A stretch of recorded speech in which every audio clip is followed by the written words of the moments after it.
She begged the doctor not to tell her billionaire CEO husband what he saw in her ultrasound. He refused and warned him to divorce. The ultrasound machine hummed softly in the dimly lit examination room. Dr. Rowan Mills stared at the screen, his practiced eyes narrowing at what he saw. His fingers froze on the ultrasound wand as the implications crystallized in his mind. "I'm begging you, Dr. Mills. Please don't tell him." Amara Bennett's voice cracked with desperation, her fingers digging into his arm. "He can't know this. Not yet. Mrs. Bennett, this isn't something I can keep from your husband. The condition I'm seeing.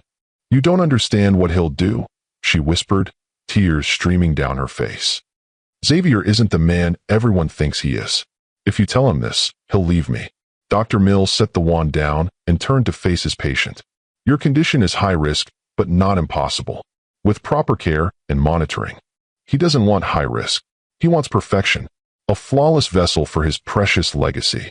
Her amber eyes, usually so composed, now shimmered with raw fear. "Just give me time to tell him myself. I'm sorry, but as your doctor, I have an ethical obligation. Your husband needs to understand the medical realities you're facing. Then you'll be signing my divorce papers." Amara's words hung in the air between them, heavy with certainty. Have you ever faced a moment where the truth could shatter someone's world? Where keeping a secret feels like mercy, but revealing it feels like duty? Today's story explores what happens when a doctor's ethical obligation collides with a desperate woman's plea, and how one ultrasound changed 3 lives forever. If you've ever had to make an impossible choice between truth and compassion, hit that like button right now. The rain pounded against the windows of Metropolitan Medical Center's East Wing, casting rippling shadows across the examination room. Amara Bennett, with her designer silk blouse and perfect composure, looked entirely out of place on the standard-issue ultrasound table. Dr. Rowan Mills had seen thousands of patients in his 15 years as a fertility specialist, but few carried themselves with the practiced poise of Amara Bennett. Even fewer while wearing 4-inch Louboutins. "How many weeks are we looking at now, Mrs. Bennett?" Dr. Mills asked as he prepared the ultrasound equipment, his voice professionally warm. 14 weeks since my last period." Her voice betrayed none of the anxiety that flickered behind her amber eyes. "Though with my history, I'm trying not to count." Dr. Mills nodded sympathetically. 3 years of fertility treatments. 2 early miscarriages. Countless appointments where hope slowly gave way to disappointment. The medical chart told a clinical story of struggle, but the slight tremor in her perfectly manicured hands revealed the human cost. "Let's see what we can see today." He applied the gel to her still flat abdomen. The blood work from last week showed promising hormone levels. As the ultrasound wand moved across her skin, Dr. Mills watched the screen with practiced precision. His expression remained neutral, but inside, his mind raced through protocols and diagnoses as the image clarified. "Is something wrong?" Amara's voice trembled slightly, picking up on his extended silence. Dr. Mills hesitated, his ethical compass spinning wildly. The grainy image on the screen revealed a condition that would make any pregnancy extremely high risk, a uterine structural anomaly that explained her previous difficulties. While not impossible to carry to term, it would require intensive monitoring, limited activity, and possibly extended bed rest. Complications could arise for both mother and child. "Mrs. Bennett, there's something we need to discuss." Her eyes widened with fear. Is there no heartbeat?" "There is a heartbeat," he reassured her quickly. "However, I'm seeing a structural anomaly that could complicate this pregnancy. It explains your previous difficulties and will require specialized care moving forward." Amara's face paled beneath her carefully applied makeup. "What does that mean exactly?" "It means this pregnancy is high risk. With proper monitoring and care, you have a chance of carrying to term, but there are no guarantees. You'll need to significantly reduce your activities, possibly even extended bed rest in the later trimesters." She absorbed this information with the same composure she'd shown in every appointment, but her next words caught him completely off guard. "Please, don't tell Xavier." "Not yet." Dr. Mills frowned. "I'm sorry. My husband. He doesn't need to know about these complications." Her voice took on an edge of desperation he'd never heard from her before. "Just give me time to process this myself first. Mrs. Bennett, your husband has been actively involved in your fertility journey. As your doctor, I'm obligated to provide complete information to both of you about your condition. I'm begging you." Tears formed in her amber eyes, smudging the mascara she'd applied so perfectly. "Just a few days. That's all I'm asking." Dr. Mills sighed, torn between his patient's plea and his professional obligations. "I'm sorry, but given the serious nature of your condition, your husband needs to know. If left unaddressed or improperly managed, the consequences could be severe for both you and any potential child." "You don't understand what this will mean," she whispered, suddenly looking very small on the examination table. "Xavier doesn't want complications. He wants certainty, guarantees. A defective wife isn't part of the Bennett legacy plan." Dr. Mills was taken aback by her choice of words. "Mrs. Bennett, having a high-risk pregnancy doesn't make you defective. Many women with your condition have successfully delivered healthy babies with proper medical care. That's not how Xavier will see it." The certainty in her voice troubled him deeply. "He'll see damaged goods, a poor investment. You don't know him like I do. Perhaps you're underestimating him," Dr. Mills suggested gently. "In my experience, most husbands are primarily concerned with their wives' well-being." Amara's bitter laugh held no humor. "Xavier Bennett isn't most husbands. He's the CEO of Bennett Global Enterprises. Everything in his life is assessed for value, risk, and return, including me." Dr. Mills had met Xavier Bennett several times during their fertility journey. The man was intimidatingly successful, certainly, with the confident bearing of someone accustomed to getting what he wanted.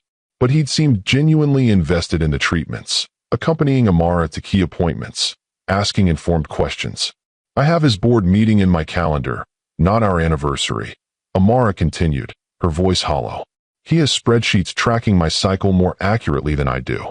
This isn't about a baby to love, Dr. Mills. It's about an heir to continue the Bennett dynasty." "Nevertheless," Dr. Mills said firmly, "my ethical obligation is clear. I'll need to discuss these findings with both of you together. I've already scheduled a consultation for tomorrow morning." Amara closed her eyes briefly, resignation settling over her features. When she opened them again, they were clear and focused, the brief vulnerability gone. "Then I suppose I should enjoy my last night as Mrs. Bennett." What Dr. Mills couldn't have predicted was that this routine ultrasound would unravel a web of secrets, lies, and a love story more complex than he could have imagined, one that would forever change the lives of everyone involved. The next morning dawned crisp and clear, autumn sunlight streaming through the windows of Dr. Mills' consultation room. Xavier Bennett arrived precisely on time, his tailored charcoal suit and purposeful stride projecting the aura of a man accustomed to controlling every situation. Amara sat already waiting, her posture perfect, her expression unreadable. "Doctor." Xavier's handshake was firm, confident. "I trust we have positive developments to discuss." Dr. Mills gestured for them both to sit. "Mr. and Mrs. Bennett, thank you for coming. As you know, we performed an ultrasound yesterday to assess the progress of Amara's pregnancy." "Yes, 14 weeks now." Xavier spoke with the precision of someone who'd memorized every detail. "Well into the second trimester, which statistically improves the odds of carrying to term." "That's correct. However, the ultrasound revealed something significant that we need to discuss." Dr. Mills turned his computer monitor so they could both see the images. "Mrs. Bennett has what we call a bicornuate uterus with additional structural anomalies. In layman's terms, the shape and structure of her uterus creates challenges for sustaining a pregnancy." Xavier's expression didn't change, but his posture stiffened almost imperceptibly. "What specifically are these challenges?" "The primary concern is that this condition increases the risk of preterm labor, restricted fetal growth, miscarriage, and certain complications during delivery." Dr. Mills kept his tone clinical, professional. "It explains the difficulties you've experienced in the past 3 years. And the current pregnancy?" Xavier's voice remained even. "There is a viable heartbeat, which is positive. With specialized care, frequent monitoring, reduced activity, possibly bed rest in later stages, there's a reasonable chance of carrying to term. But I must emphasize that this pregnancy will be classified as high risk throughout." Xavier nodded slowly, processing this information with the same analytical approach he likely used in boardroom deliberations. Beside him, Amara sat completely still, her eyes fixed on some middle distance. "What are the specific success rates for pregnancies with this condition?" Xavier asked. The statistics vary widely depending on the severity and exact nature of the anomaly. In Mrs. Bennett's case, I would estimate approximately a 60 to 70% chance of carrying to term with proper management. In future pregnancies, would they carry the same risks? Yes. This is a congenital condition that won't change. Xavier was silent for a long moment. I see. Just 2 words, but they seemed to drop like stones in the quiet room. Mr. Bennett, Dr. Mills continued, I want to emphasize that while this condition presents challenges, many women successfully deliver healthy babies. With the right medical support. Thank you, doctor. Xavier cut him off politely, but firmly. You've been very thorough. Is there anything else we need to discuss today? Dr. Mills glanced at Amara, who hadn't spoken a single word during the entire consultation. Her face remained composed, but her knuckles were white where she gripped her designer handbag. I'd like to schedule weekly monitoring appointments moving forward, Dr. Mills said.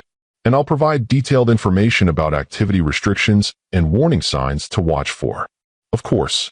Xavier stood, signaling the end of the consultation. Please send all that information to my assistant.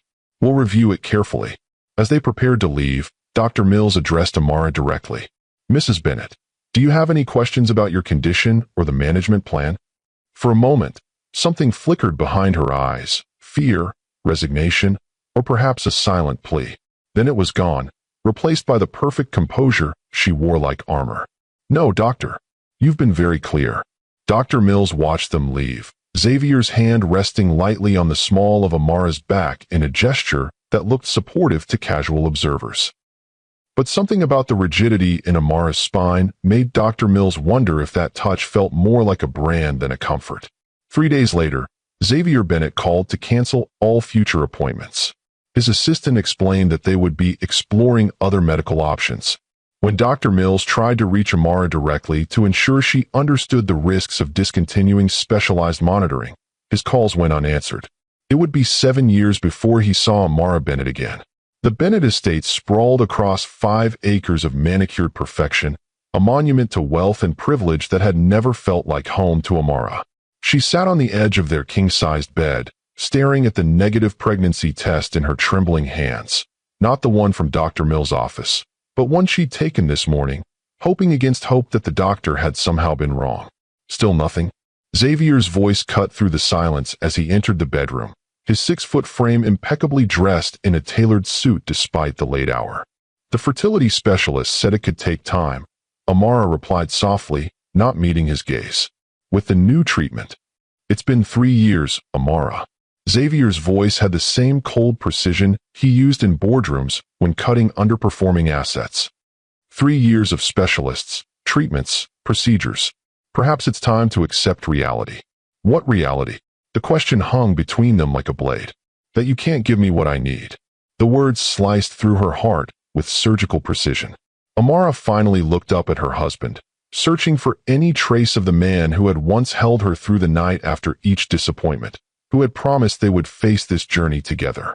That man had vanished, replaced by a stranger with her husband's face. What you need? Amara's voice quivered with pain and rising anger. What about what we need as a couple? What about our vows? Our love? Xavier straightened his platinum cufflinks. A tell Amara had learned meant he was about to deliver a particularly cruel truth. Love doesn't secure the Bennett legacy. Love doesn't provide heirs to continue what my grandfather built. I'm your wife, Xavier. Not a breeding machine. You're supposed to be both.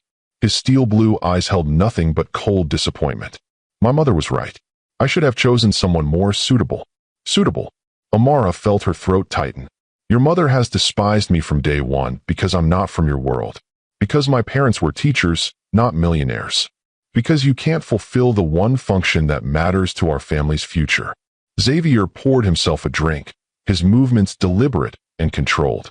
Josephine Tanner just announced her second pregnancy. Charlotte Winwood gave birth to twins last month. Even Vivian Reed is expecting, and she's barely 26. Each name felt like another knife in Amara's heart. These were the women from Xavier's social circle, the suitable candidates his family had preferred, women who apparently had no trouble producing heirs. So that's it. Amara stood, her hands shaking with rage and heartbreak. 4 years of marriage reduced to my failure to conceive. It's not personal, Amara. It's practical, not personal. Her voice cracked. You're talking about ending our marriage because I can't have children, and you have the audacity to say it's not personal? Xavier took a measured sip of his scotch. You're an intelligent, beautiful woman. You'll find someone who doesn't need what I need. Someone who can accept your limitations. My limitations? Amara's voice was barely above a whisper. Is that what I am to you now? Defective? You're barren. The word hung in the air like poison. And I cannot spend my life tied to someone who cannot continue my family line. Amara stared at the stranger wearing her husband's face. The man who had once courted her with passionate letters and promises of forever, who had vowed to love her through sickness and health, now reducing her to her reproductive capacity. Get out, she whispered. Amara, get out. Her scream echoed through their cavernous bedroom. Get out of this room, out of my sight. Don't you dare pretend you have an ounce of decency left. Xavier placed his glass down methodically. My attorney will contact yours tomorrow. The settlement will be generous. I don't want your money. You'll take it regardless. You'll need it. His tone was matter of fact, as if discussing a business transaction. I've already spoken with Vivian Reed. We'll announce our engagement next month. The room seemed to tilt as the full impact of his betrayal hit her. You've already chosen my replacement? I've chosen someone who can give me what I need. You mean someone fertile enough to breed your precious heirs? Xavier's jaw tightened, but he didn't deny it. Vivian comes from an excellent family. Her mother had 4 children with no complications. You've researched her fertility like you're selecting a prized mare. I've exercised due diligence, something I should have done before marrying you. Amara felt something shatter inside her chest. I loved you more than anything in this world. Love isn't enough anymore. It never was for you, was it? As Xavier walked away, his footsteps echoed on the marble floor like a funeral march. That night, while Amara wept into her pillow, Xavier celebrated his future with Vivian Reed over champagne at her downtown penthouse. 3 weeks later, Amara signed divorce papers with trembling hands, her signature blurred by tears she refused to let fall in front of Xavier's attorney. The proceedings were swift, clinical, and devastatingly final. Xavier hadn't even bothered to attend, sending his legal team to handle what he clearly viewed as an unfortunate business transaction that needed efficient resolution. The settlement was indeed generous, enough money to live comfortably for years, if managed carefully. But Amara wanted none of it. She took only what she had brought into the marriage: her clothes, personal effects, and the acceptance letter to medical school she'd received just days before the divorce was finalized. Her apartment was small, barely 700 square feet, but it was hers. No marble floors, no designer furniture, no reminders of the life she'd lost. Just clean, simple spaces where she could begin to rebuild herself from the shattered pieces Xavier had left behind. For weeks after signing the divorce papers, Amara knelt on the cold tile of her bathroom floor, staring in disbelief at 2 pink lines on a pregnancy test. After years of barrenness, her body had finally accomplished what everyone said was impossible. She was carrying Xavier Bennett's child. This can't be happening, she whispered to the empty bathroom, taking another test, and then another. 3 tests, 3 positive results. The irony was so bitter she could taste it. The woman Xavier had discarded as barren was now pregnant with the heir he'd so desperately wanted. The woman he'd replaced with fertile Vivian Reed was carrying his child while he planned his new perfect life. Amara made an appointment with a different doctor the next day, not Dr. Mills, who had unwittingly set this tragedy in motion, but a new physician who knew nothing of her history with Xavier Bennett. Congratulations, Ms. Bennett, the new doctor said after confirming the pregnancy. Everything looks healthy so far. Given your medical history, we'll want to monitor you closely, but there's every reason to be optimistic. My medical history? Amara asked, suddenly concerned. Your bicornuate uterus. It's noted in your records from Metropolitan Medical Center. Of course, medical records transferred. Dr. Mills' diagnosis followed her, even as she tried to leave everything else behind. Will that be a problem? She asked, instinctively placing a protective hand over her still flat abdomen. It makes this a high-risk pregnancy, certainly. You'll need more frequent monitoring, careful management of your activity levels, and possibly bed rest in the later stages. But many women with your condition successfully carry to term. The same prognosis Dr. Mills had given, the one that had led Xavier to discard her as defective. But now, alone in this sterile examination room, those odds suddenly seemed full of promise rather than limitation. What about? Amara hesitated, uncertain how to phrase the question. What about telling the father? Is that medically necessary? The doctor looked surprised. Medically necessary? No, that's a personal decision. Is the father not involved? No, Amara said firmly. He's not involved, and I prefer to keep it that way. As she left the doctor's office, Amara made a decision that would shape the next 7 years of her life. Xavier Bennett would never know about this child. He had made his choice with devastating clarity, chosen Vivian Reed and her uncomplicated fertility over Amara and her defective body. He had forfeited any right to know about this miracle. This child would be hers alone, raised with love instead of legacy pressure, valued for who they were rather than what they represented. This child would never know the cold calculation of Xavier's ambition or feel the weight of the Bennett name like a collar around their neck. 2 weeks later, at her first ultrasound, Amara received another shock. The technician moved the wand over her abdomen, studied the screen, and then smiled. Congratulations, Ms. Bennett. You're carrying twins. Twins. 2 babies growing inside the woman Xavier had called barren. 2 heirs for the dynasty he'd discarded her to secure. The universe, it seemed, had a particularly poetic sense of justice. As Amara left the hospital, cradling the grainy ultrasound images of 2 tiny lives growing against all odds, she felt something she hadn't experienced since before the divorce: hope. Not the desperate hope she'd clung to during years of fertility treatments, but something stronger, more resilient. She had been broken, but not destroyed. She had been discarded, but not diminished. And now, improbably, impossibly, she carried new life, 2 lives that represented not an end, but a beginning. The journey ahead would be difficult. Medical school with a high-risk twin pregnancy was not what anyone would recommend. But Amara Bennett had already survived the worst pain she could imagine. Whatever came next, she would face it with the same determination that had gotten her this far. Her hand rested protectively over her abdomen as she walked away from the hospital. "We're going to be okay," she whispered to her unborn children. "We don't need him. We're going to build something beautiful, just the 3 of us." Have you ever rebuilt your life after someone told you it was impossible?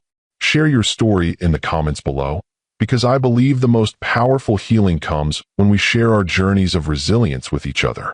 Pregnancy with twins was even more challenging than Amara had anticipated, especially combined with the first year of medical school.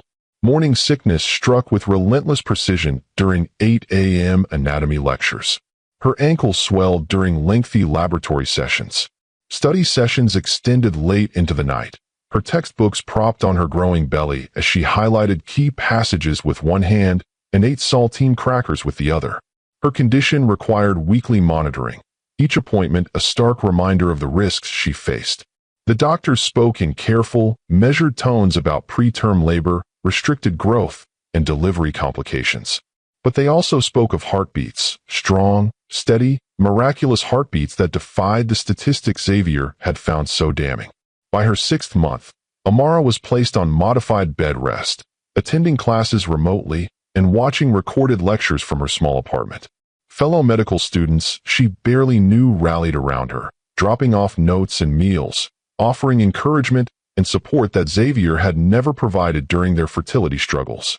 "You're making medical history yourself," her classmate Nora joked one evening, helping Amara organize her study materials around her bed. First-year med student with twins on bed rest who's still acing pathophysiology? They should name a scholarship after you.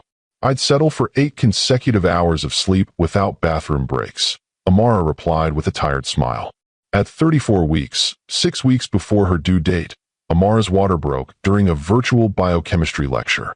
She calmly muted her microphone, called her neighbor to drive her to the hospital, and packed her hospital bag with the same methodical precision she applied to her studies. 16 hours of labor later, Madeline came into the world first, small but fierce, with a lusty cry that belied her 5-pound frame. Theo followed 20 minutes later, slightly smaller but equally determined. Both had Xavier's ice blue eyes and Amara's olive complexion, perfect combinations of the parents whose union had created them, even as those parents' paths had irrevocably diverged. As Amara held her children for the first time, exhausted but triumphant. She thought of Xavier and the legacy he so desperately wanted. He would never know that his legacy lived on in these perfect, tiny beings, not as Bennett heirs, but as something far more precious. They would carry his DNA, but not his name. They would inherit his intelligence, but not his coldness. They were the best of him without the worst, preserved and protected by the woman he had deemed worthless. The irony was almost too perfect. Medical school with newborn twins proved even more challenging than pregnancy. Amara's mother moved from Chicago to help, sacrificing her own retirement plans to support her daughter's seemingly impossible juggling act. Together, they established rhythms and routines. Amara studying while feeding babies, her mother taking night shifts so Amara could sleep before early classes, tag team diaper changes between anatomy flashcards. "You don't have to do this, you know," her mother said one night, finding Amara studying pathology at 3 a.m. after finally getting both babies to sleep. "You could take a year off, or use some of that settlement money to hire help." "I can't," Amara replied, not looking up from her textbook. "Every day I wait is another day they live without the security I want to give them. And I won't touch Xavier's money unless it's absolutely necessary. We're going to build this life ourselves." Her mother sighed, recognizing the steel in her daughter's voice, the same determination that had gotten her into medical school in the first place. "You're the strongest person I know, Amara. But even the strongest people need rest sometimes. I'll rest when I have MD after my name." And somehow, against all odds, she did it. While other medical students spent their rare free hours sleeping or socializing, Amara learned to function on minimal sleep, to study with efficiency born of necessity, to compartmentalize with surgical precision. She graduated with honors, her twins, then 4 years old, cheering from the audience as she walked across the stage to receive her diploma. Residency followed, its grueling hours made even more demanding by single motherhood. Amara specialized in cardiothoracic surgery, drawn to its precision, its high stakes, its unforgiving nature. There was something poetically appropriate about learning to repair hearts when her own had been so thoroughly broken. "Why cardiac surgery?" her residency director asked during her interview. "It's one of the most demanding specialties, especially for someone with your family situation."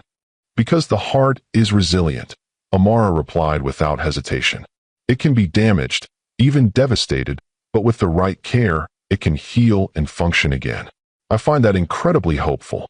7 years after signing her divorce papers, Dr. Amara Bennett became the youngest chief of cardiothoracic surgery at Metropolitan Medical Center, the same hospital where Dr. Mills had once delivered the diagnosis that ended her marriage. Her reputation grew quickly. The surgeon with steady hands and uncanny instincts, who could repair hearts others deemed beyond saving. Few knew the private irony, that the woman renowned for healing broken hearts carried her own permanent fractures, carefully sealed but never fully healed. The twins thrived under Amara's determined parenting. Madeline showed artistic talent from an early age, seeing the world in colors and shapes that others missed. Theo exhibited his father's analytical mind, taking apart household appliances to understand their mechanisms, asking questions that left his teachers scrambling for answers. Both children occasionally asked about their father, their curiosity natural and expected. Amara answered with careful honesty, providing enough truth to satisfy without revealing the painful details. "Your father isn't able to be part of our lives," she would explain. "Sometimes grown-up relationships are complicated in ways that are hard to explain." "Is he dead?" Theo asked once, his 6-year-old mind seeking logical explanations. "No, he's not dead. He just lives a very different life that doesn't include us." "Doesn't he want to know us?" Madeline asked, her artist's sensitivity detecting the edges of a deeper story. Amara pulled her daughter close. "I think if he knew you, he would love you very much. But sometimes people make choices that take them in different directions." She never spoke Xavier's name to the children, never mentioned Bennett Global Enterprises, though its headquarters dominated the city skyline. Never pointed out their father's picture when it appeared in business magazines or local society pages, often with Vivian Reed Bennett on his arm at charity galas and corporate events. As far as Amara knew, Xavier and Vivian had no children, an irony she noted but took no pleasure in. Whatever his flaws, she wouldn't wish the pain of infertility on anyone, not even the woman who had replaced her. Life settled into comfortable patterns. Amara's surgical career flourished. The twins excelled in school, joining the gifted program and developing the distinct personalities that made them so much more than simply Xavier's biological legacy. They were happy, secure, loved, everything Amara had promised them that night outside the hospital 7 years ago, until fate intervened with the subtlety of a scalpel, precise and life-altering in a single stroke. 7 years later, present day, the emergency room doors burst open as paramedics rushed in with their critical patient. 43-year-old male, collapsed during a board meeting. BP 9060, pulse thready. Possible aortic dissection. Dr. Amara Bennett, chief of cardiothoracic surgery at Metropolitan Medical Center, moved toward the gurney with practiced efficiency. At 38, she'd built a reputation as one of the most brilliant surgeons in the country, her hands saving countless lives others had deemed unsavable. Get him to CT immediately. Prep or two, she commanded, her voice calm despite the chaos. As she approached to assess the patient, the world around her seemed to slow to a crawl. The face on the gurney, older, paler, but unmistakable, belonged to a ghost from her past. Xavier Bennett, a nurse announced, reading from the chart. CEO of. I know who he is, Amara cut in, her voice suddenly tight. The same man who had once looked at her with such disdain, who had called her damaged goods before discarding her like yesterday's newspaper. The same man who had never known about the twins she'd carried, his children, who were now 6 years old. The irony wasn't lost on her. The man who had deemed her worthless for her supposed infertility now lay completely at her mercy, his life literally in her hands. Dr. Bennett? Should we call someone else? The concern in her resident's voice pulled Amara back to the present. No, she replied, her professional mask sliding firmly back into place. I'll handle this case. Type and cross for 4 units. Get cardiothoracic on standby and push 10 of morphine. Amara ordered, her training taking over despite the hurricane of emotions raging inside her. Xavier's aorta was dissecting, literally tearing apart from the inside. Without immediate surgery, he would die within hours. Dr. Bennett, his wife is here, a nurse informed her. Amara nodded, steeling herself. I'll speak with her after we stabilize him. As the team worked to prepare Xavier for emergency surgery, Amara caught a glimpse of herself in the reflection of a glass cabinet. Gone was the heartbroken woman who had left with nothing but her medical school acceptance letter and unborn children. In her place stood a confident surgeon with purpose in every movement and steel in her spine. She had built this life through sheer determination, studying through morning sickness, taking exams while 8 months pregnant, completing residency with twin toddlers at home. Every step driven by the need to provide for her children, Xavier's children, who knew nothing of their father. Dr. Bennett, the hospital director approached, his expression grave. I should inform you that Mr. Bennett is a major hospital benefactor. His family donated the entire West Wing. I'm aware of who he is, Amara replied evenly. His medical needs will be addressed with the same professionalism we show all patients. Of course, I just thought, given the high-profile nature of this case, that I might not be objective. Amara's gaze was unwavering. I assure you, Director, I'm perfectly capable of separating personal history from professional obligations. As she walked toward the surgical suite, a voice called out from behind her. Dr. Bennett, your children are here. Your neighbor brought them when her shift started. Amara turned to see her twins standing near the nurse's station, Madeline with her curious eyes and artistic spirit, and Theo with his serious expression and analytical mind. Both had Xavier's ice blue eyes and her determination. Mama, Madeline rushed forward. Mrs. Powell said you have a big surgery.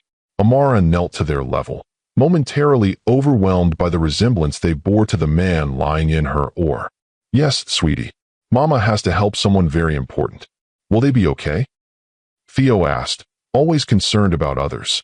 I'm going to do everything I can, she promised, studying their faces, Xavier's straight nose, her olive complexion, his intelligence looking back at her. Mrs. Powell will take you to the family room until I'm finished. We brought our books, Madeline said proudly. And Theo has his science notebook. Perfect. Amara hugged them tightly, the irony crushing her chest. The children Xavier never knew existed were in the same building where he fought for his life, completely unaware their father lay dying just floors away. As she turned to leave, she caught sight of a woman hurrying down the corridor, tall, blonde, obviously pregnant, draped in designer clothing that probably cost more than Amara's monthly mortgage. Vivian Reed Bennett had arrived. In the operating room, Amara worked with methodical precision, her hands steady as she repaired Xavier's torn aorta. For 4 hours, she mended the vessel that carried life through his body, her focus absolute despite the complex history between them. BP stabilizing. Good flow through the graft, her resident announced. Excellent. Let's begin closing, Amara replied, her voice calm despite the emotional storm brewing beneath her surgical mask. It was poetic justice in its most literal form, the woman he discarded as defective, now holding his broken heart in her hands, giving him a second chance he'd never offered her. Remarkable work, Dr. Bennett, her surgical assistant murmured as they completed the final sutures. Most surgeons wouldn't even attempt to repair this complex. Most surgeons haven't had as much to prove, Amara replied quietly. As they wheeled Xavier to recovery, Amara removed her surgical cap and mask, preparing herself for the conversation with Vivian. In the surgical waiting area, she found Xavier's wife pacing anxiously, her hand protectively cradling her swollen belly. Mrs. Bennett, Amara approached with professional composure. I'm Dr. Bennett, your husband's surgeon. Vivian's perfectly sculpted eyebrows rose slightly at the shared surname, but she didn't comment on it. How is he? Will he recover? The surgery was successful. Your husband had a type A aortic dissection, essentially a tear in the main artery, leaving his heart. We were able to repair it, and his prognosis is good, provided he follows a strict recovery protocol. Thank God. Vivian exhaled. When can he return to work? He has the quarterly board meeting next week and the new product launch. Mrs. Bennett, Amara interrupted gently. Your husband nearly died today. He won't be returning to work for at least 2 months. His body needs time to heal. 2 months. Vivian's voice rose with disbelief. That's impossible. Do you have any idea how important he is? The company can't function without him for 2 months. I understand he's important to his company, but right now, his recovery needs to be his priority. Stress could cause the repair to fail. I don't think you understand who my husband is, Vivian said, her tone sharpening. Xavier Bennett doesn't take time off. People depend on him. And I'm telling you as his surgeon that if he doesn't take this time to recover, he won't be alive to fulfill those responsibilities. Amara's voice remained professional but firm. Now, he'll be unconscious for several more hours. I suggest you use this time to make arrangements for his extended absence. As she turned to leave, Vivian called after her. Dr. Bennett, your name. Is it a coincidence? Amara paused, considering her answer carefully. No, Mrs. Bennett. It's not a coincidence. Recognition dawned in Vivian's eyes. You're her. You're Xavier's first wife. I am. Amara met her gaze steadily. And I just saved his life. If you'll excuse me, I have other patients to attend to. As she walked away, Amara felt Vivian's eyes burning into her back. It was only a matter of time before Xavier regained consciousness and learned who had performed his surgery. She wondered what he would say when he discovered the barren wife he discarded had been the one to give him a second chance at life. Later that evening, after checking on her twins and ensuring they were happily occupied with the hospital's child care staff, Amara returned to the cardiac ICU to check on Xavier's condition. He was still unconscious, but his vitals were strong, a testament to his resilience and her surgical skill. Standing beside his bed, she allowed herself a moment to really look at him. 7 years had etched new lines around his eyes and threaded silver through his dark hair. The arrogant vitality that had once defined him had been replaced by a vulnerability that made him appear almost human. Your wife is in the cafeteria, the ICU nurse informed her. She's been quite insistent about his care. I'm sure she has. Amara checked his surgical site, noting the clean, healing incision. Page me when he regains consciousness. As she updated his chart, Amara heard the soft shuffle of small feet approaching from behind. Mama, is this your important patient? Her heart stopped. Turning slowly, she found Madeline and Theo standing in the doorway of Xavier's room, having clearly slipped away from the child care center. What are you two doing here? she asked, keeping her voice calm despite her panic. You're supposed to be in the family room. We wanted to see where you work, Theo explained reasonably. And the nice lady at the desk said you were checking on your special patient. Madeline moved closer to the bed, studying Xavier's unconscious form with artistic curiosity. He looks sad, even while he's sleeping. He's been very sick, Amara explained, desperately trying to usher them from the room before anyone noticed the striking resemblance between the patient and the children. Did you fix his heart? Theo asked, always interested in the scientific details. Yes, sweetheart. Now we need to let him rest. As Amara guided the twins toward the door, Xavier's eyes fluttered open. For one heart-stopping moment, his gaze moved from Amara to the children standing beside her.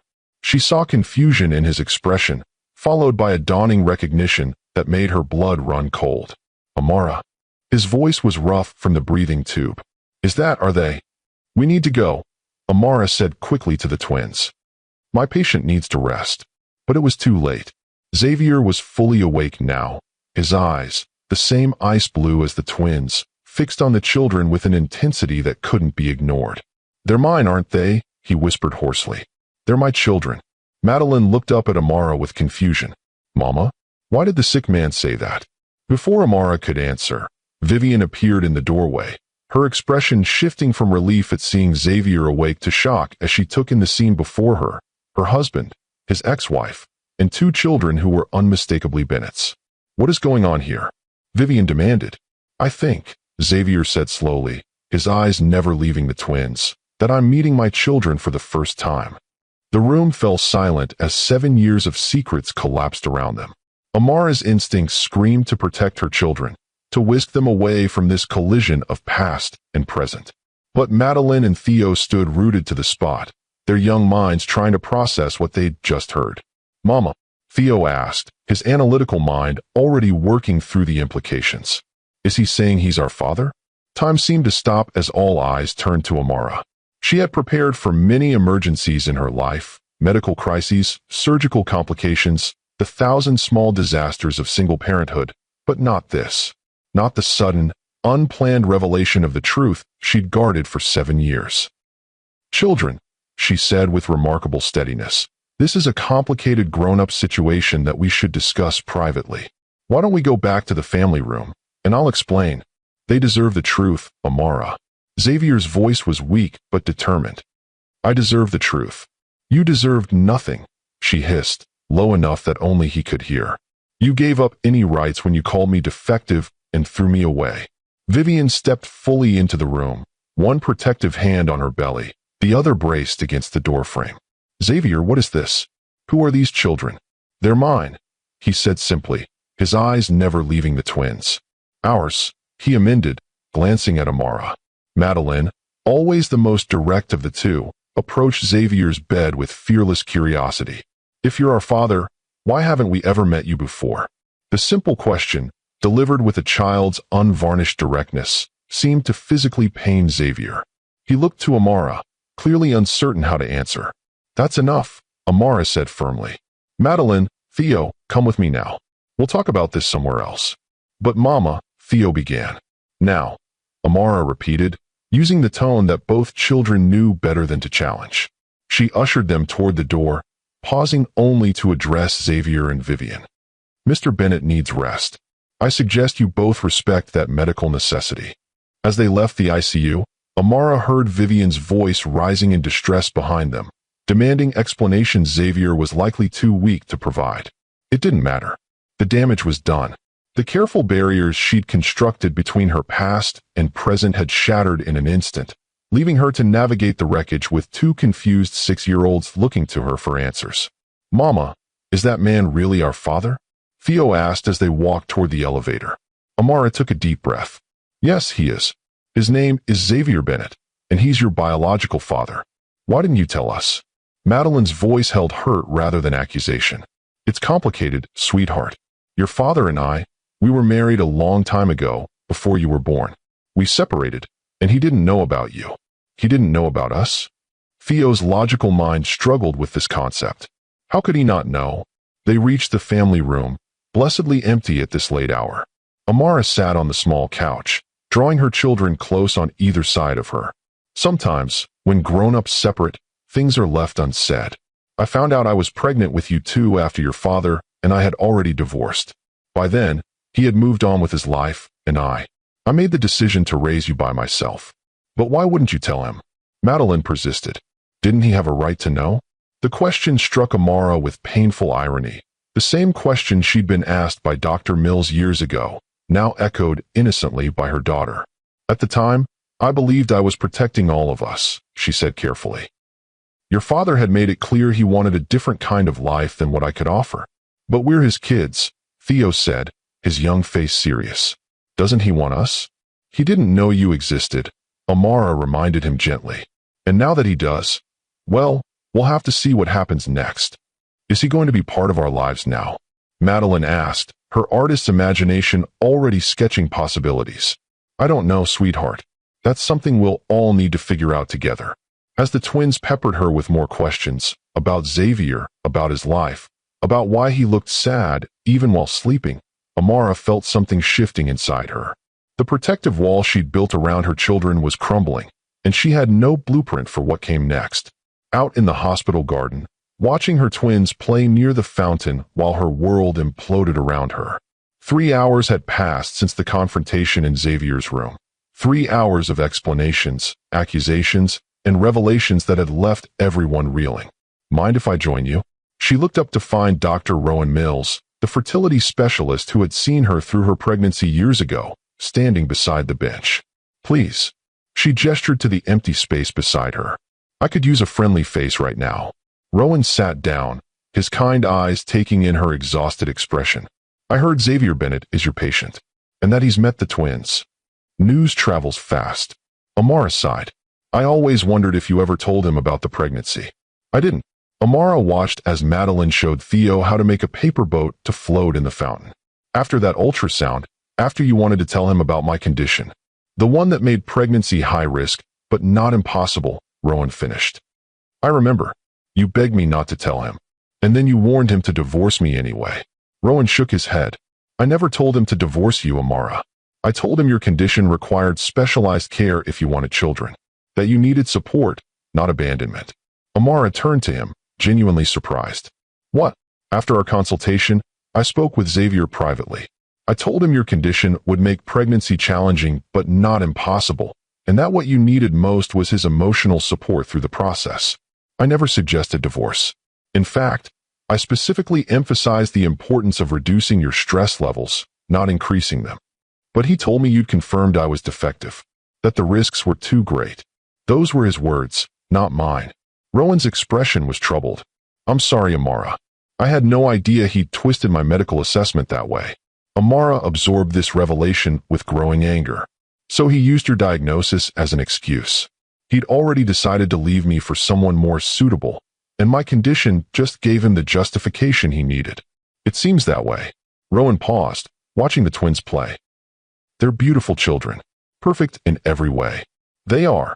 Despite everything, pride softened Amara's voice. They've never needed him. But did they deserve to know him? Rowan asked gently. Did he deserve to know them? Well, he knows now, Amara replied, a note of resignation in her voice. And he's demanding to be part of their lives. And how do you feel about that? Amara was quiet for a long moment. Conflicted, terrified, angry. They've grown up without him, and they've been fine. Better than fine. What right does he have to disrupt their lives now? The same right you had to keep them from him all these years, Rowan said gently. They're his children too, Amara. He gave up any right to them when he threw me away like I was worthless. Did he? Or did you make that decision for all of them when you chose not to tell him about the pregnancy? Amara had no answer for that. She watched her children playing, innocent and unaware of the life-altering changes happening around them. What happens now? Rowan asked. I don't know. Amara's voice was small. Xavier wants to be involved in their lives. Vivian is furious. Apparently, finding out your husband has secret children with his ex-wife isn't great for a marriage. And the twins? What have you told them? The simplified version. That Xavier is their father but didn't know about them until now. That grown-up relationships are complicated. Amara ran a hand through her hair. They're curious, of course. They've always wondered about their father. Children are resilient, Rowan offered. And yours are exceptional. They are. Pride momentarily replaced worry in Amara's voice. Theo already wants to know if Xavier likes science as much as he does. And Madeline wants to show him her art. Maybe that's your answer then. Start with what the children want and need. The rest will follow. As Rowan left, Amara continued watching her children play, their laughter a counterpoint to the turmoil in her heart. She had built her life around protecting them, providing for them, being everything they needed. Now she faced the prospect of sharing them with the man who had broken her heart. The thought terrified her. Not because Xavier might hurt them. Despite everything, she knew he would love them fiercely, but because in opening this door, she risked her own heart all over again. What would you do if you discovered you had children you never knew about? Let me know in the comments below, because your perspective might help someone facing this exact situation right now. 1 week passed before Amara allowed Xavier to see the twins again. He was still recovering in the hospital, his body healing from both the aortic dissection and the extensive surgery. She had managed to avoid any private conversations with him, conducting her professional rounds with residents or nurses present, maintaining the clinical distance that protected her from his questions, his regrets, his penetrating gaze that still saw too much. Vivian had been conspicuously absent since the day of the revelation. Hospital gossip, always efficient, often accurate, suggested she had moved temporarily to her parents' estate outside the city. The ostentatious diamond on her left hand had disappeared, though whether temporarily or permanently remained unclear. Xavier sat up in his hospital bed, reviewing the papers his assistant had brought despite Amara's strict instructions about avoiding work stress. The documents blurred before his eyes, his mind unable to focus on quarterly projections when all he could think about were the 2 children he'd discovered existed. His children. His brilliant, beautiful children who had grown up without him. The door to his room opened, and Amara entered, her white coat crisp, her expression professional. "You shouldn't be working," she said, noticing the papers spread across his bed. "Old habits." Xavier set the documents aside. "When can I see them again?" No need to specify who them was. It was all they'd talked about during her daily rounds. "They've asked to see you," Amara admitted. "They have questions." "I bet they do." Xavier's voice softened. "What have you told them about me?" "The truth. That you're their biological father. That you didn't know about them until now." "Did you tell them why we divorced?" Amara's professional mask slipped slightly. "I told them that sometimes adults make mistakes, and that our marriage ended before I knew about them. That's a diplomatic way of saying I was an ass who threw away the best thing in my life because I was too blind to see what really mattered. I try not to use the word ass around our 6-year-olds. Our 6-year-olds. The phrase hung between them, both a bridge and a chasm. I want to know them, Amara." Xavier's voice was earnest in a way she hadn't heard in years. "I want to be their father, not just their biological donor." "And what does Vivian think about this arrangement?" Xavier was quiet for a moment. "Vivian has moved out. She's staying with her parents while we figure things out." "I'm sorry. That must be difficult with the baby coming." "It is. But it's also clarifying." Xavier met her gaze directly. "Finding out about Theo and Madeline made me realize how empty my life has been these past 7 years. How I've been chasing some idealized legacy instead of building something real." "Xavier, I know I have no right to ask anything of you. I know I lost that right when I hurt you so badly. But please, give me a chance to know our children. To be the father they deserve." Amara studied his face, looking for any trace of the cold, calculating man who had discarded her. Instead, she saw only genuine regret and longing. "They're coming by after school today," she said finally. "If you're feeling up to it, you can talk with them for a little while." Supervised. The smile that broke across Xavier's face was like sunrise after the longest night. "Thank you. Don't thank me yet. They have very strong opinions, and they're not afraid to express them." "Like their mother," Xavier said softly. "Like both their parents," Amara corrected, allowing herself a small smile. "Rest until they arrive. Doctor's orders." As she left, Xavier lay back against his pillows, hope blooming in his chest for the first time in years. He had a second chance, not just at life, but at being the man he should have been all along. That afternoon, the twins arrived with their backpacks still on, flushed with excitement from school and the prospect of officially meeting their father. Amara had prepared them as best she could, explaining that Xavier was still recovering and that this first meeting should be brief. What she couldn't prepare them for was the instant, undeniable connection they seemed to feel with this stranger who shared their DNA. "You like quantum physics?" Xavier asked Theo, genuinely impressed by the book the boy had brought to show him. "I was fascinated by that at your age too." "Really?" Theo's eyes widened with delight. "Mom got me this book last month, but none of my friends understand why it's so interesting." "I understand completely," Xavier said, carefully turning pages with his four-tethered hand. "The idea that observation itself changes outcomes. It's mind-bending in the best way." Meanwhile, Madeline had pulled out her sketchbook, showing Xavier her latest series of drawings, intricate landscapes filled with hidden details that revealed themselves only upon close inspection. "These are extraordinary," Xavier said, studying each drawing with genuine appreciation. "You have a remarkable eye for detail." "Mom says I notice things other people miss," Madeline replied, pleased by his interest. "She's right. That's a rare and valuable gift." Amara watched this interaction from the corner of the room, her heart a battlefield of conflicting emotions.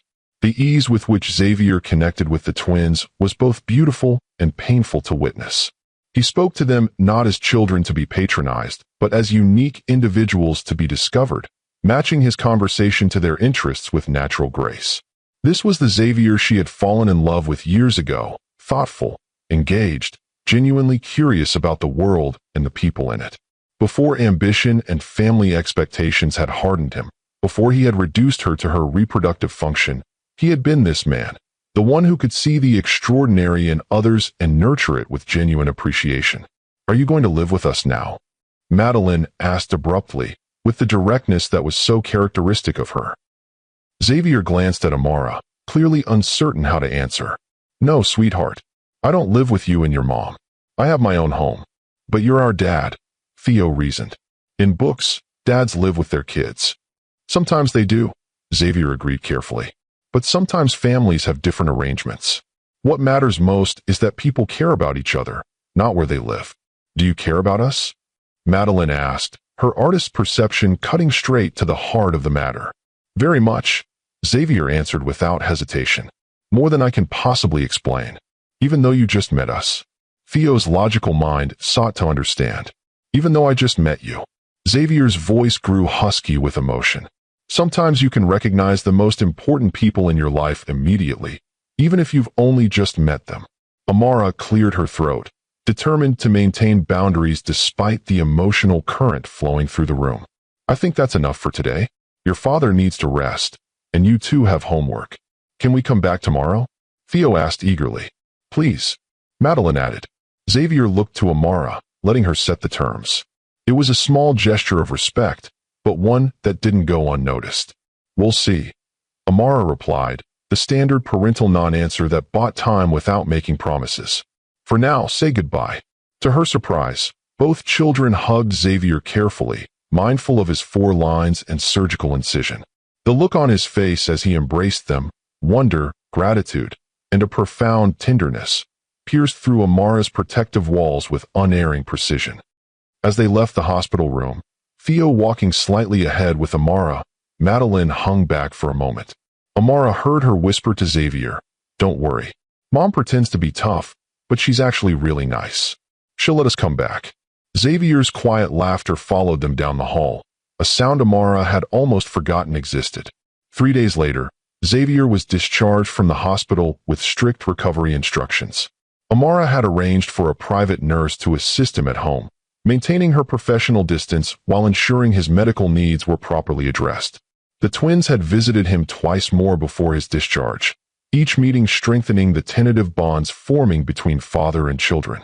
Vivian remained absent, communicating with Xavier only through lawyers and assistants.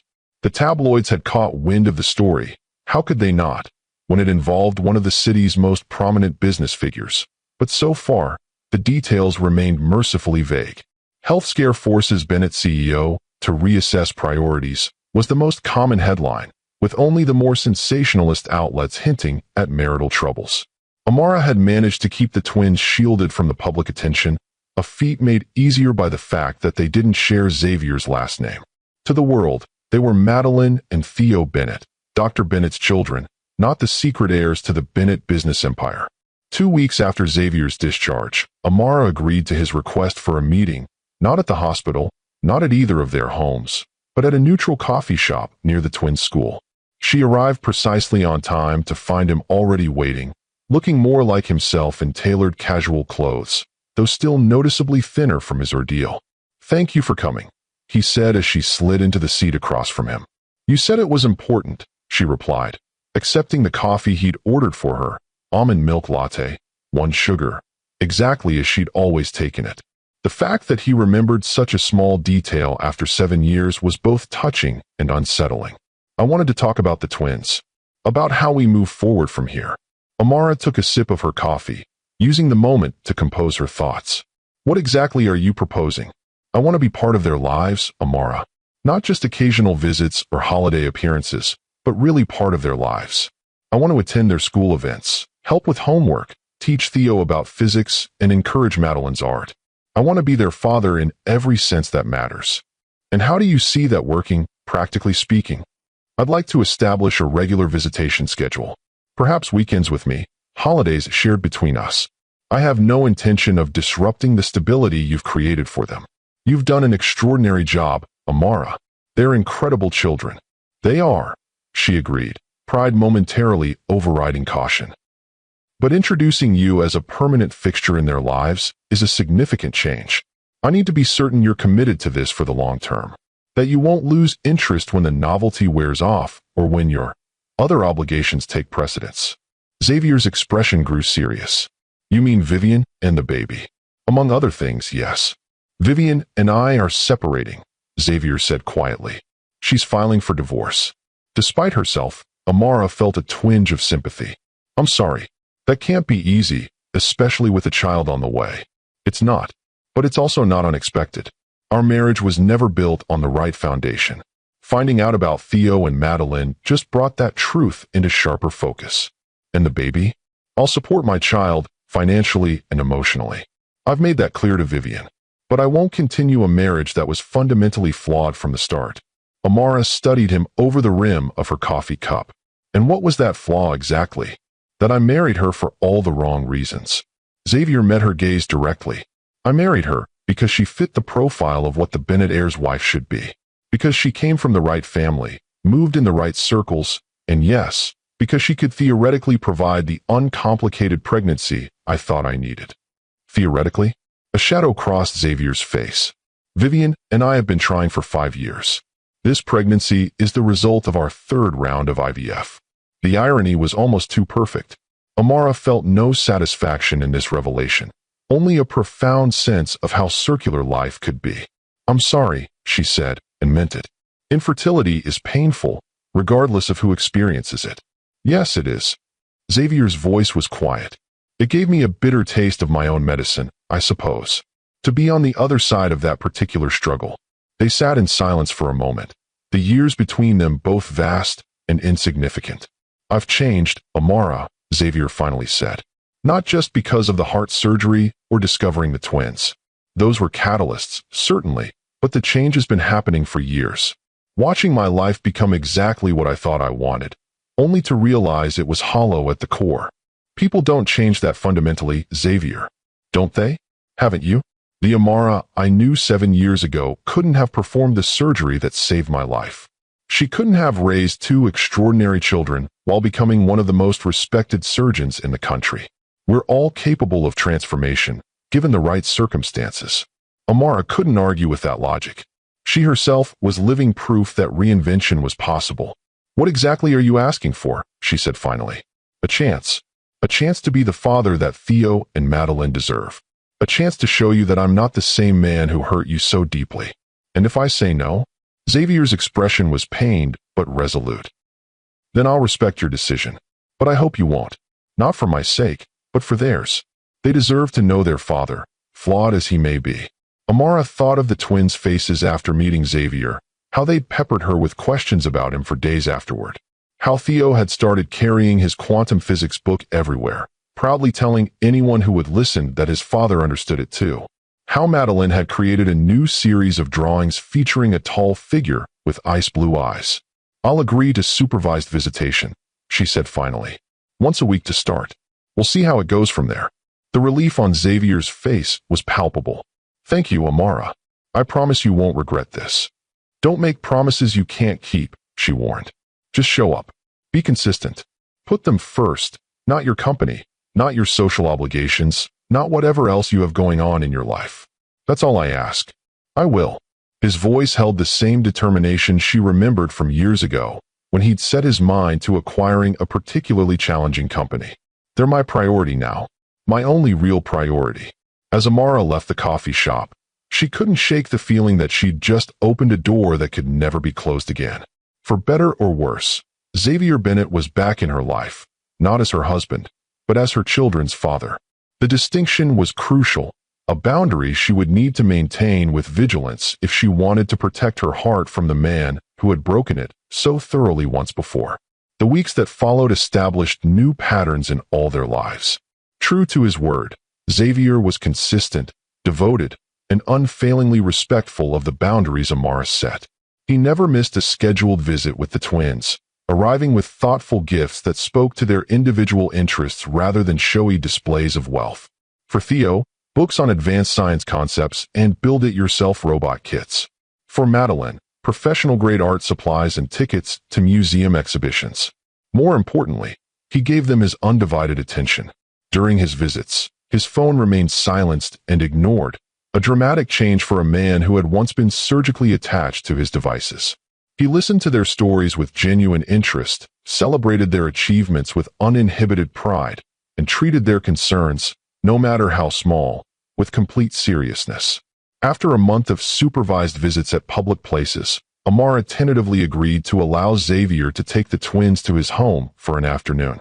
She'd expected them to return wide-eyed with tales of his penthouse's luxury, but instead, they chatted excitedly about the science lab he'd set up in one room and the art studio in another. Dad says next time we can use the telescope on his roof, Theo reported, barely containing his excitement. He says we might be able to see the rings of Saturn. And he has real artist's paints, Madeline added. Not student grade. The kind professional artists use. It was always Dad now, the title slipping naturally from their lips as if they'd been using it all their lives. Amara couldn't begrudge them this connection, not when she saw how it nourished them both. Theo had always been somewhat reserved with strangers, but with Xavier, he blossomed, his natural scientific curiosity finding a perfect match in his father's analytical mind. Madeline, always more openly emotional, had formed an instant bond with Xavier, recognizing in him a similar sensitivity beneath the composed exterior. 2 months into this new arrangement, Xavier approached Amara with another request. The twin school science fair is next Friday, he said carefully. Theo mentioned it during our last visit. I was hoping I might attend. This would be the first public event where Xavier would appear as the twins' father. Until now, their relationship had been kept relatively private, contained to scheduled visits and controlled environments. It's during the day, Amara pointed out. Don't you have a company to run? I've delegated many of my day-to-day responsibilities, Xavier replied. My priorities have shifted substantially since the surgery. The company will survive without me for an afternoon. Another change that would have been unthinkable in the Xavier she had married. Back then, Bennett Global Enterprises had been his primary identity, its needs superseding all others. Theo would be disappointed if you couldn't make it, she acknowledged. He's been working on his project for weeks. Is that a yes? Amara nodded. But Xavier, this will make things more public. People will ask questions. Let them. I'm proud to be their father. I have nothing to hide. The science fair was held in the school gymnasium, proud parents crowding around display boards showcasing everything from volcanic eruptions to plant growth experiments. Xavier arrived precisely when he said he would, looking surprisingly at ease in this environment so far removed from corporate boardrooms. Dr. Bennett, the school principal, greeted Amara warmly. Theo's project is generating quite a buzz among the judges. Her eyes flickered curiously to Xavier. And you must be Xavier Bennett, he supplied, extending his hand. Theo and Madeline's father. The principal hid her surprise admirably, though Amara knew this revelation would fuel staff room gossip for weeks to come. Wonderful to meet you, Mr. Bennett. Your children are exceptional students. We're very proud of them both. Thank you. The credit goes entirely to their mother. She's done an extraordinary job raising them. Amara felt a blush rising to her cheeks at the unexpected praise. It's a team effort now, she found herself saying, the words surprising her as much as they seemed to please Xavier. Theo's project, a sophisticated demonstration of how heart valves function, complete with a working model he'd built with Amara's guidance, won first prize in the 6th grade division. His face, normally so serious, split into a wide grin as he accepted the ribbon. What touched Amara most deeply was watching him scan the crowd immediately afterward, his eyes seeking not just her approval, but Xavier's as well. Later that night, after the twins were in bed, Amara sat at her kitchen table reviewing surgical cases for the following day. Her phone chimed with a text message from Xavier. "Thank you for today." Seeing Theo's pride in his work, being able to share that moment, it means more than I can express. She hesitated, then typed back. "He was happy you were there. So was Madeline." 3 dots appeared, disappeared, then reappeared. "And you? How did you feel about me being there?" It was a loaded question, one that required more introspection than Amara was prepared for at that moment. She settled for honesty, if not the complete truth. It was good for the twins to have both parents supporting them. This time, his response came quickly. "I want you to know that I understand the gift you've given me, allowing me into their lives. I won't take it for granted." Amara set her phone down without replying, her thoughts too complex to distill into a text message. Seeing Xavier with the twins today, watching him beam with genuine pride as Theo explained his project, observing his patient attention as Madeline showed him her latest drawings, had stirred emotions she'd thought long buried. The truth was, he was a good father. Better, perhaps, than she had allowed herself to imagine he could be. He approached parenthood with the same intensity he brought to everything else in his life, but tempered now with a wisdom and patience that the younger Xavier had lacked. It would be easier if he were still the cold, calculating man who had discarded her. That man she could keep at arm's length, protected by righteous anger and justified caution. This Xavier, thoughtful, devoted, visibly changed by both his brush with mortality and the discovery of his children, was far more dangerous to her carefully reconstructed heart. 6 months passed, each day weaving Xavier more tightly into the fabric of their lives. What had begun as weekly supervised visits evolved into a comfortable co-parenting arrangement that benefited everyone, especially the twins. Xavier attended parent-teacher conferences alongside Amara. He coached Theo's science team to regional championships. He helped Madeline prepare for her first art exhibition at a local children's gallery. Most surprisingly, he and Amara developed a cordial relationship built on mutual respect and shared priorities. The bitter resentment she had nursed for years gradually gave way to something else. Not forgiveness, exactly, but a tentative acceptance that people could indeed change, that the man who had broken her heart was not the same man who now helped their son with advanced math homework or patiently sat through their daughter's lengthy explanations of her artistic process. Xavier's divorce from Vivian was finalized 4 months after the twins entered his life. The settlement was generous, the proceedings remarkably civilized given the circumstances. Vivian gave birth to a daughter, Charlotte, whom Xavier visited regularly, determined to be present in all his children's lives. Amara stood in her kitchen, preparing dinner while Madeline set the table and Theo finished his science homework. The domesticity of the scene was familiar, comfortable, except for the addition of Xavier, sitting at the counter helping Theo with a particularly challenging problem. "If you approach it from this angle," Xavier was saying, "the solution becomes clearer." "I see it now." Theo's face lit up with understanding. "It's like looking at a puzzle from different sides." "Exactly. Your mind works just like mine, always looking for the most efficient path to the answer." Amara watched their interaction with a mixture of emotions she was still learning to navigate. The past 6 months had brought changes she could never have anticipated. Xavier had recovered from his surgery with remarkable speed, driven by his determination to build relationships with his newly discovered children. He'd stepped back from the day-to-day operations of his company, delegating responsibilities to focus on what he now called the only legacy that matters. His relationship with Vivian had ended, not solely because of the twins, but because the revelation had forced them both to acknowledge the emptiness at the core of their marriage. Xavier supported her through the remainder of her pregnancy and was committed to being present for their newborn daughter, but they both recognized that their union had been built on the wrong foundation. "Dinner's ready," Amara announced, bringing the pasta dish to the table. "It smells amazing," Xavier said, helping Theo put away his homework. "Can I get everyone drinks?" "Juice for me, please," Madeline requested. "The apple kind, not the orange." "Your preference is duly noted," Xavier replied seriously, earning a giggle from his daughter. As they settled around the table, Amara marveled at how natural this felt, the four of them sharing a meal, discussing their days, building the family connections that should have existed from the beginning. "Dad, can you come to my science fair next week?" Theo asked. "I'm doing a project on heart surgery, and Mom's helping me build a model." "I wouldn't miss it for anything," Xavier promised. "And my art show is the week after," Madeline reminded him. "I painted our family." "Our family," Xavier repeated softly, his eyes meeting Amara's across the table. "I can't wait to see it."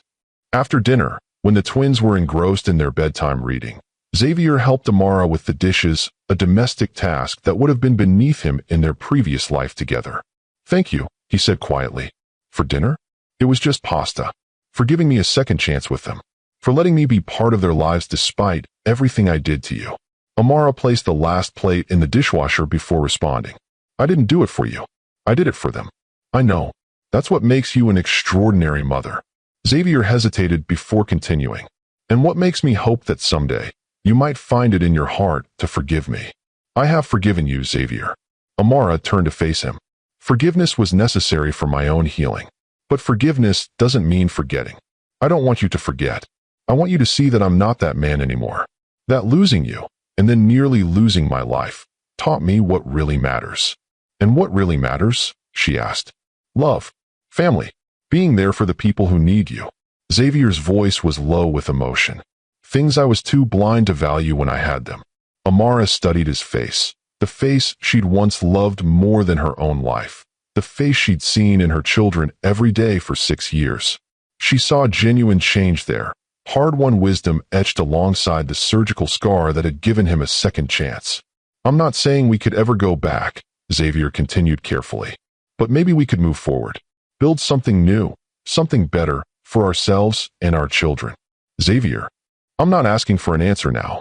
I'm just asking you to consider the possibility that what was broken might be healed, that what was lost might be found again." Before she could respond, Madeline called from upstairs, requesting one more story before bed. The moment passed, but the question remained, hanging in the air between them, a question about second chances, about healing, about the possibility that sometimes the heart can find its way home again. As Amara climbed the stairs to her children's room, she found herself wondering if perhaps some things weren't meant to be discarded after all, but rather mended with care, patience, and the wisdom that comes only from having been broken. 2 weeks later, Amara stood in the children's art gallery, surrounded by proud parents admiring their offspring's creations. Madeline's painting held the center spot on the main wall, a large canvas depicting 4 figures standing together beneath a tree in full bloom. The artwork was sophisticated for a 6-year-old, using color and composition with remarkable intuition, but it was the subject that caught everyone's attention. The 4 figures were clearly a family, a tall man with dark hair and blue eyes, a woman with Amara's features, and 2 smaller figures representing Madeline and Theo. They stood hand in hand, connected not just physically, but by subtle ribbons of golden light that flowed between their hearts. "She calls it mended," Xavier murmured, appearing beside Amara. "She explained to me that the gold lines represent things that were broken but are now fixed. She said she got the idea from something called kintsugi, the Japanese art of repairing broken pottery with gold," Amara said softly. "We read about it in a book about different cultural traditions. The philosophy is that breakage and repair are part of an object's history, not something to disguise. Making the mended places beautiful because they've been broken, not in spite of it." Xavier's voice was thoughtful. "She's remarkably perceptive. She always has been." They stood in companionable silence, both absorbing the implications of their daughter's artistic vision. Around them, other parents and visitors drifted through the gallery, occasionally stopping to admire Madeline's work with appreciative comments. "Dr. Bennett?" A woman approached, her expression curious. "I'm Leslie Howard, Madeline's art teacher. I just wanted to tell you how extraordinary your daughter's talent is. Her use of symbolism in this piece shows remarkable emotional intelligence." "Thank you," Amara replied. "She's always expressed herself most clearly through art. And you must be Madeline's father," the teacher continued, turning to Xavier. "The resemblance is unmistakable." "I am," Xavier confirmed, extending his hand. "Xavier Bennett." "Mr. Bennett has become very involved in the children's lives recently," Amara explained, feeling strangely defensive. "That's wonderful," the teacher said warmly. "Madeline has been so excited about having you both here tonight. She told me it was her most important painting ever because it showed her real family." After the teacher moved on, Xavier glanced at Amara. "Is that how you see us? A real family?" "I think that's how Madeline sees us. Children have simpler definitions than adults." "Sometimes simpler is more accurate," Xavier suggested. "Stripped of complications and past mistakes." Before Amara could respond, Madeline bounded up to them, her face flushed with excitement. "Did you see, Mom? Did you see, Dad? Miss Howard put my painting in the center spot." "We saw, sweetheart," Amara assured her. "It's a beautiful piece. We're so proud of you." "Very proud," Xavier agreed, kneeling to Madeline's level. "You captured something very special in this painting." "I painted us," Madeline said, as if it were the most obvious thing in the world. "The way we're supposed to be." The simplicity of her statement, the unquestioning certainty in her young voice, struck both adults into momentary silence. "Can we get ice cream to celebrate?" Theo asked, joining them with perfect timing. "Dad promised last time that we could have ice cream after Madeline's art show." "I did promise that," Xavier confirmed, looking to Amara for approval. She hesitated only briefly. "Ice cream sounds perfect." As they left the gallery together, Madeline slipped her small hand into Amara's, while Theo walked ahead with Xavier, discussing the scientific properties of ice cream crystallization with characteristic enthusiasm. To any observer, they would appear to be exactly what Madeline had painted, a family, perhaps unconventional in its formation, but a family nonetheless. Later that night, after Xavier had helped put the twins to bed and was preparing to leave, Amara found herself reluctant to see him go.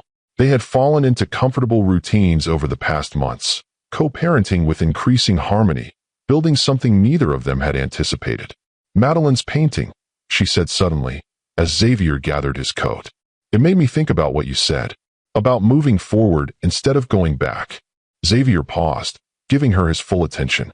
"And I think I might be ready to consider that possibility." Amara chose her words carefully, not rushing into anything, but perhaps exploring what it might mean for all of us. The hope that kindled in Xavier's eyes was tempered with careful restraint. "I would like that very much. Whatever pace you're comfortable with." "We're different people now," Amara continued. "Both of us have changed in fundamental ways. Whatever we build would have to be something new, something based on who we are now, not who we were then." "I agree completely."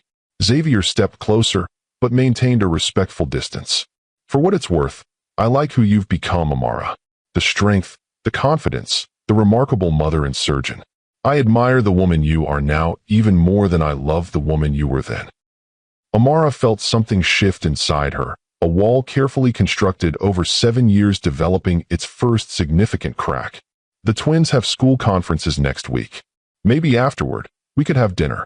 Just the two of us." "I'd like that."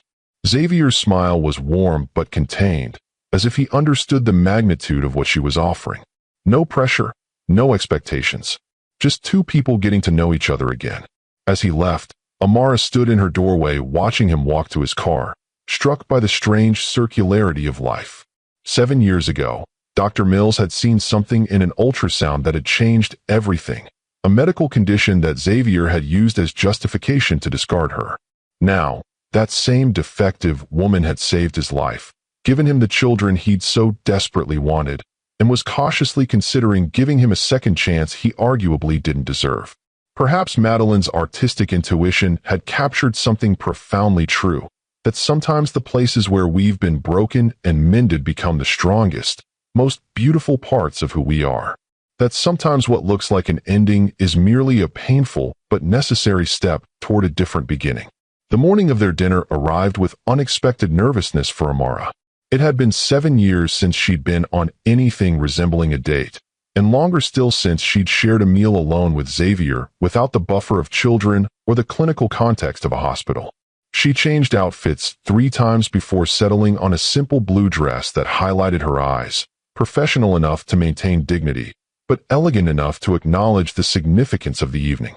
Xavier picked her up at precisely 7, arriving at her door with a small, thoughtfully chosen gift, not flowers, which would have been predictable, but a delicate glass sculpture of a heart, its surface traced with veins of gold. Kintsugi for cardiac surgeons, he explained with a slight smile. I commissioned it from an artist who specializes in the technique. It's beautiful, Amara said, genuinely touched by the thoughtfulness of the gesture. Thank you. The restaurant he had chosen was intimate without being overtly romantic, its understated elegance a far cry from the flashy establishments they had frequented during their marriage. Conversation flowed more easily than Amara had anticipated, ranging from the twins' latest achievements to developments in cardiac medicine to books they had both read recently. Tell me something, Amara said as they waited for dessert. That day in Dr. Mill's office, when he told you about my condition, what were you really thinking? Xavier was quiet for a moment, considering his answer carefully. I'd like to say I was concerned for your health, for what it meant for you. But the truth is, I was thinking about what it meant for me, for the dynasty I thought I needed to build. I was disappointed and scared, and I handled those emotions in the worst possible way, by replacing me with someone you thought would be more suitable. Yes, he didn't try to soften or justify it. It was unforgivable, and yet you found a way to allow me back into your life, into our children's lives. I don't take that generosity lightly, Amara. It wasn't entirely altruistic, she admitted. Seeing you with the twins, watching how they've flourished with you in their lives, it's benefited them immeasurably. And you? Xavier asked quietly. Has my presence benefited you at all? Amara considered the question seriously. It has, in ways I didn't expect. Sharing the responsibilities of parenthood, having someone who understands how extraordinary they are, who values them the way I do. It's been meaningful. Their desserts arrived, momentarily pausing the conversation. When the server departed, Xavier spoke again. When I woke up after the surgery and realized that you, the woman I had so callously discarded, had literally held my heart in your hands and chosen to save me, it changed something fundamental in how I see the world. I keep thinking about what that moment must have been like for you, the power you held, the decision you made. It wasn't a decision, Amara replied honestly. I'm a doctor. You were my patient. Whatever happened between us personally, I took an oath to heal. Most people aren't so principled. Most people would have let another surgeon take the case. I'm not most people. No, Xavier agreed, his gaze warm with admiration. You never were. That's what I failed to appreciate 7 years ago, how extraordinary you are, not for what you could or couldn't give me, but for who you are. The evening continued with similar moments of honesty, each revelation building a new understanding between them. This wasn't the passionate romance of their youth, but something more measured, more thoughtful, a relationship between two people who had experienced profound loss and growth, who approached connection with both hope and caution. As Xavier walked her to her door at the end of the evening, Amara found herself genuinely relaxed in his presence for the first time since their reunion. Thank you for tonight, she said, standing on her porch in the gentle spring evening. It was nice. Nice. Xavier raised an eyebrow, a hint of his old playfulness emerging. After 7 years apart, nice feels like damning with faint praise. Amara laughed, the sound surprising her with its naturalness. Better than nice. It was good. Really good. Good enough to consider doing it again? Yes, she said simply. I think it was. Xavier smiled, maintaining a respectful distance. I won't push, Amara. Whatever this is, whatever it might become, it has to develop at a pace you're comfortable with. I've learned the hard way that trying to force outcomes rarely leads to genuine happiness. Another change from the Xavier I knew, she observed. He was all about forcing outcomes, bending circumstances to his will. That Xavier was terrified of not measuring up to expectations, his family's, society's, his own. This Xavier has learned that the most valuable things in life can't be acquired through force or purchased with wealth. They have to be earned through patience, respect, and genuine care. As he prepared to leave, Amara made a decision that surprised even herself.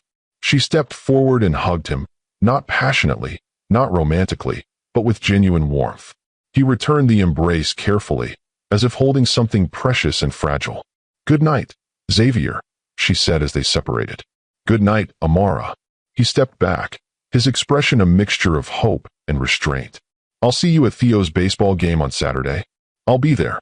As his car disappeared down the street, Amara entered her home with a sense of possibility she hadn't experienced in years.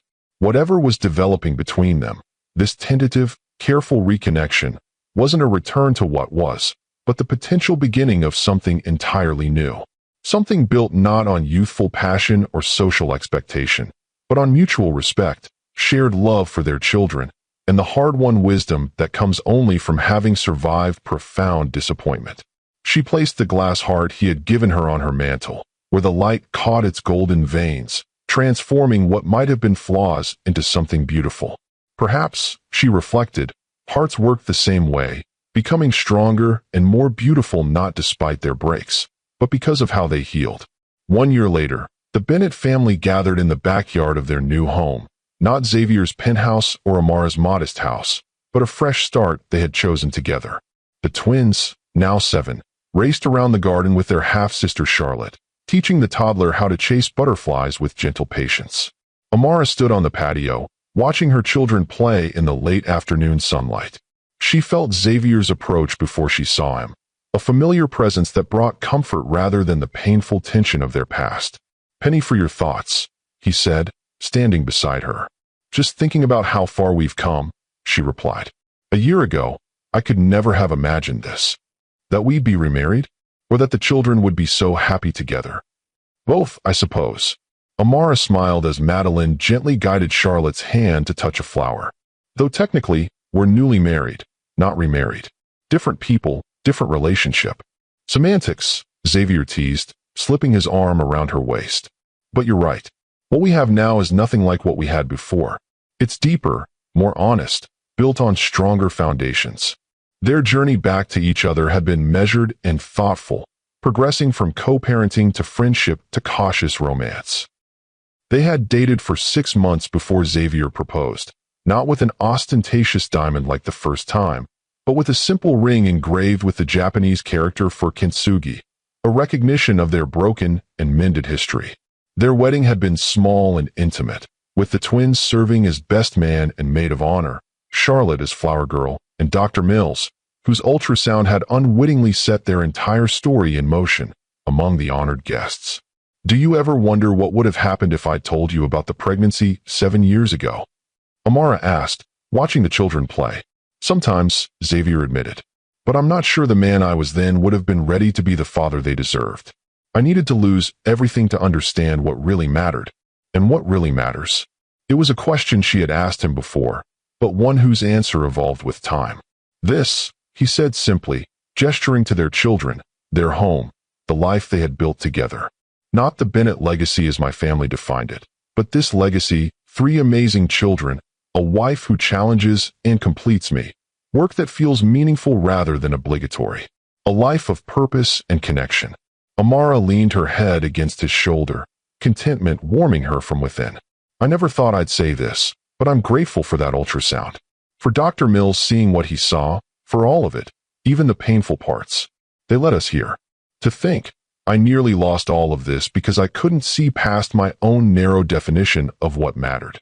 Xavier's voice was contemplative. "Sometimes I wonder if my heart had to physically break to teach me how to use it properly." "Well, you had an excellent cardiac surgeon," Amara teased. "The best," he agreed, pulling her closer. "In more ways than one." As the sun began to set, casting golden light across their garden, Madeline called for them to join the children's game. Hand in hand, Amara and Xavier stepped into the yard, completing the family circle that had begun with an ultrasound, a heartbreak, and ultimately, a second chance that had healed them all. If this story of redemption touched your heart, make sure to subscribe for more powerful stories about love, forgiveness, and second chances. Because sometimes the greatest miracles happen not when everything goes right, but when everything falls apart and we have to rebuild from the pieces.